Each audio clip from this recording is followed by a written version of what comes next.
प्रिय बच्चों, हम लोग झांसी की रानी नामक कहानी पढ़ रहे हैं। मंजरी पुस्तक की पृष्ठ संख्या 100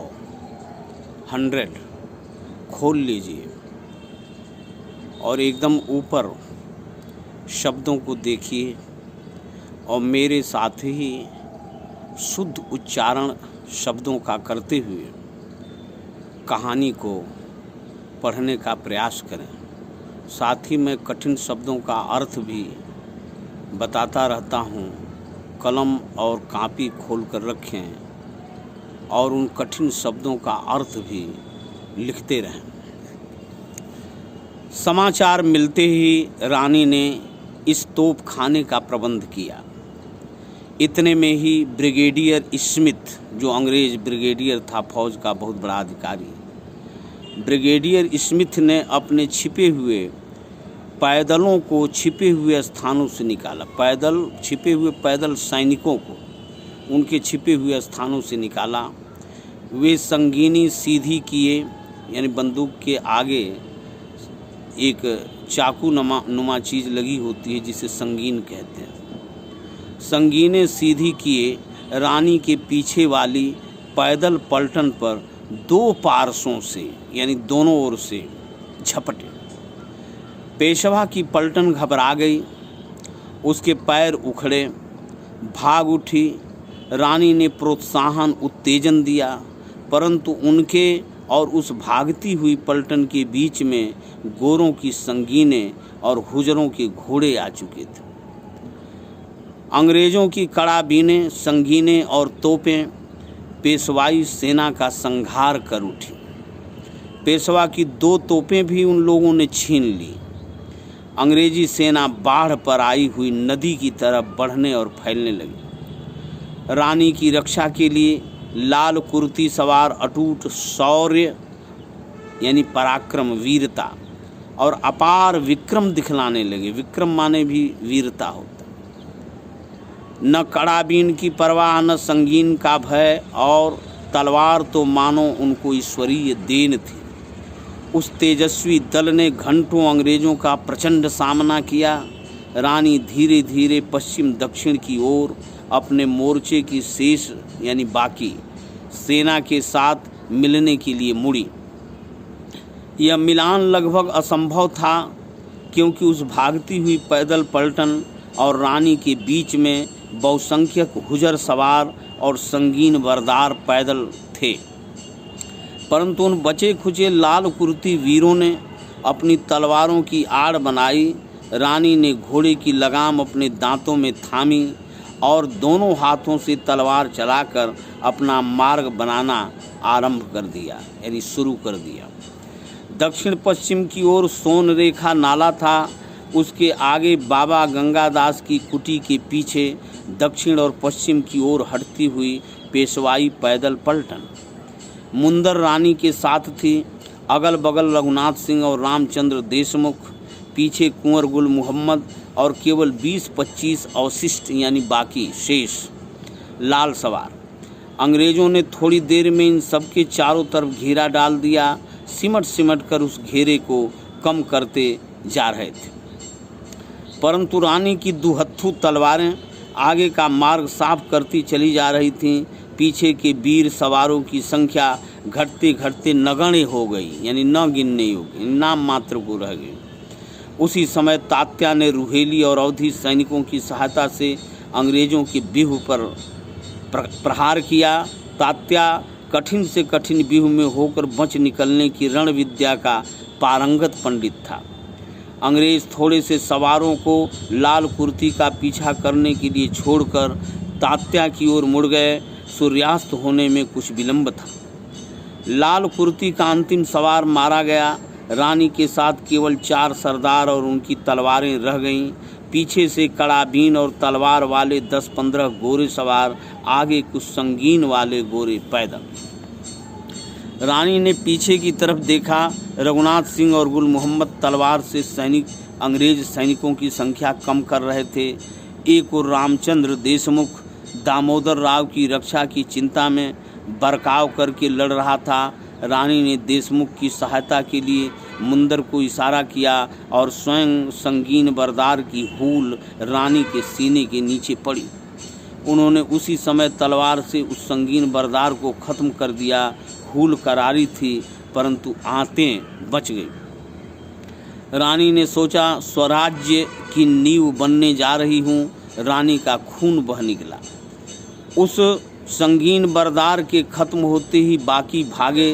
रानी आगे निकल गईं। उनके साथी भी दाएं बाएं और पीछे 8-10 गोरे घुड़सवार उनको पछियाते हुए।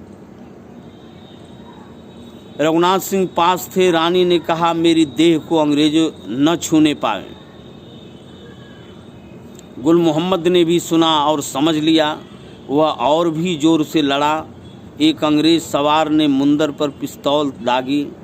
उसके मुंह से केवल ये शब्द निकले, बाई साहब मैं मरी, मेरी देह भगवान। अंतिम शब्द के साथ उसने एक दृष्टि रघुनाथ सिंह पर डाली और लटक गई। रानी ने मुड़कर देखा। रघुनाथ सिंह ने कहा, संभालो उसे, उसके शरीर को वे न छूने पावें। और वे घोड़े को मोड़कर अंग्रेज सवारों पर तलवारों की बौछार करने लगे। कई कटे। मुंदर को मारने वाला मारा गया। रघुनाथ सिंह फुर्ती के साथ घोड़े से उतरा, अपना साफा फाड़ा, मुंदर के शव को पीठ पर कसा और घोड़े पर सवार होकर आगे बढ़ा। गुल मोहम्मद बाकी सवारों से उलझा। रानी ने फिर सोन रेखा नाले की ओर घोड़े को बढ़ाया। देशमुख साथ हो गया। अंग्रेज सवार 4-5 रह गए थे। गुल मोहम्मद उनको बहकावा देकर रानी के साथ हो लिया। रानी तेजी के साथ नाले पर आ गए। घोड़े ने आगे बढ़ने से इनकार कर दिया, बिल्कुल अड़ गया। रानी ने पुचकारा, कई प्रयत्न किए परंतु सब व्यर्थ। वे अंग्रेज सवार आ पहुँचे। एक गोरे ने पिस्तौल निकाली और रानी पर दागी। गोली उनकी बाईं जंघा में पड़ी। वे गले में मोती हीरों का दमदमाता हुआ कंठा पहने हुए थीं। उस अंग्रेज सवार ने रानी को कोई बड़ा सरदार समझकर विश्वास कर लिया कि अब कंठा मेरा हुआ। रानी ने बाएं हाथ की तलवार फेंककर घोड़े की लगाम पकड़ी और दूसरे जांघ तथा हाथ की सहायता से अपना आसन संभाला। इतने में वह सवार और भी निकट आया। रानी ने दाएं हाथ के वार से उसको समाप्त कर दिया। उस सवार के पीछे से एक और सवार निकल पड़ा। रानी ने आगे बढ़ने के लिए फिर एक पैर की एड़ लगाई। घोड़ा बहुत प्रयत्न करने पर भी अड़ा रहा। वह 2 पैरों से खड़ा हो गया। रानी को पीछे खिसकना पड़ा। एक जांघ काम नहीं कर रही थी, बहुत पीड़ा थी। खून के फब्बारे पेट और जांघ के घाव से छूट रहे थे। गुल मोहम्मद आगे बढ़े हुए अंग्रेज सवार की ओर लपका, परंतु अंग्रेज सवार ने गुल मोहम्मद के आ पहुंचने के पहले ही तलवार का वार रानी के सिर पर किया। वह उनकी दाईं ओर पड़ा। सिर का वह हिस्सा कट गया और आंख बाहर निकल पड़ी। इस पर भी उन्होंने अपने घातक पर तलवार चलाई और उसका कंधा काट दिया। गुल मोहम्मद ने उस सवार के ऊपर कसकर अपना भरपूर हाथ छोड़ा। उसके 2 टुकड़े हो गए। बाकी 2-3 अंग्रेज सवार बचे थे। उन पर गुल मोहम्मद बिजली की तरह टूटा। उसने एक को घायल कर दिया, दूसरे के घोड़े को लगभग अधमरा कर दिया। वे तीनों मैदान छोड़कर भाग गए। अब वहाँ कोई शत्रु न था। जब गुल मोहम्मद मुड़ा तो उसने देखा रामचंद्र देशमुख घोड़े से गिरती हुई रानी को साधे हुए हैं। दिन भर के थके मादे, भूखे प्यासे, धूल और खून में सने हुए गुल मोहम्मद ने पश्चिम की ओर मुंह फेर कर कहा, खुदा पाक परवरदिगार रहम रहम। रघुनाथ सिंह और देशमुख ने रानी को घोड़े पर से संभाल कर उतारा। रघुनाथ सिंह ने देशमुख से कहा, एक क्षण का भी विलंब नहीं करना चाहिए। अपने घोड़े पर इनको होशियारी के साथ रखो और बाबा गंगादास की कुटी पर चलो। सूर्यास्त होना ही चाहता। देशमुख का गला रुंधा हुआ था। बालक दामोदर राव अपनी माता के लिए चुपचाप रो रहा था। रामचंद्र ने पुचकार कर कहा, इनकी दवा करेंगे, अच्छी हो जाएगी, रो मत। रामचंद्र ने रघुनाथ सिंह की सहायता से रानी को संभाल कर अपने घोड़े पर रखा। रघुनाथ सिंह ने गुल मोहम्मद से कहा, कुंवर साहब, इस कमजोरी से काम और बिगड़ेगा। याद कीजिए अपने मालिक ने क्या कहा था, अंग्रेज अब भी मारते काटते दौड़ धूप कर रहे हैं, यदि आ गए तो रानी साहब की देह का क्या होगा। गुल मोहम्मद चौंक पड़ा, साफे के छोर से आंसू पोंछे, गला बिल्कुल सूख गया था। आगे बढ़ने का इशारा किया। वे सब द्रुत गति से बाबा गंगादास की कुटी पर पहुँचे।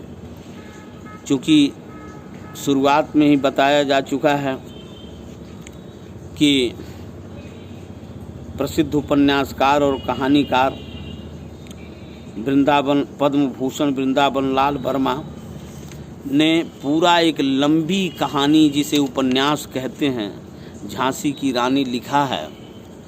और उसी झांसी की रानी का एक अंश, छोटा सा भाग तुम्हारी पुस्तक मंजरी में लिखा हुआ है। अभी इसके आगे की कहानी जब तुम बड़े होकर के झांसी की रानी नामक उपन्यास पढ़ोगे तब पूरी कहानी पता चलेगी।